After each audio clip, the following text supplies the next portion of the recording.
Copa അമേരിക്കയിൽ ചിലിക്കെതിരെ Argentina പൊരുതിയാണ് വിജയം നേടിയത്. കടുത്ത പ്രതിരോധത്തിലേക്ക് വലഞ്ഞ ചിലി മത്സരത്തിന്റെ അവസാന നിമിഷം വരെ അർജന്റീനയുടെ മുന്നേറ്റങ്ങളെ സമർത്ഥമായി തടുത്തു നിർത്തി. മത്സരത്തിൽ ഗോൾ നേടാൻ അർജന്റീനയ്ക്ക് 88 മിനിറ്റ് വരെ കാത്തിരിക്കേണ്ടി വന്നു. മത്സരത്തിൽ ചിലിയുടെ പ്രത്യാക്രമണങ്ങൾ ഉണ്ടായിരുന്നെങ്കിലും അവർക്കാകെ 3 ഷോട്ടുകൾ മാത്രമാണ് ഉതിർക്കാൻ കഴിഞ്ഞത്.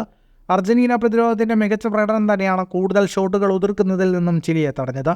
ഇതിൽ തന്നെ ക്രിസ്ത്യൻ റൊമേറോയുടെ പ്രകടനം വളരെയധികം പ്രശംസ പിടിച്ചുപറ്റി. മത്സരശേഷം ടോട്ടനം താരമായ റൊമേറോ ഇട്ട പോസ്റ്റിൽ നിരവധി അർജന്റീന താരങ്ങളാണ് പ്രശംസയുമായി എത്തിയത്. ലോകത്തിലെ ഏറ്റവും മികച്ച സെൻട്രൽ ബാക്ക് എന്ന് എമി മാർട്ടിനസ് പറഞ്ഞപ്പോൾ എന്തൊരു കളിയാണ് ബ്രോ എന്നാണ് ഡീമരിയെ കുറിച്ചത്.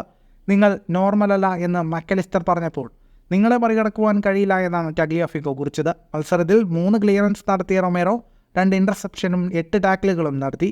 10-ൽ 8 ഗ്രൗണ്ട് ഡ്യുവൽസിലും 5-ൽ 4 ഏരിയൽ ഡ്യുവൽസിലും വിജയിച്ച റൊമേറോ അർജന്റീന പ്രതിരോധത്തെ നയിക്കുന്ന പ്രകടനമാണ് നടത്തിയത്. ആദ്യ മത്സരത്തിലും റൊമേറോ മികച്ച പ്രകടനം നടത്തിയിരുന്നു. ഫുട്ബോൾ ലോകത്തെ കൂടുതൽ വാർത്തകൾക്കും വിശേഷങ്ങൾക്കുമായി സ്പോർട്സ് കഫേ ഇപ്പോൾ തന്നെ സബ്സ്ക്രൈബ് ചെയ്യുക.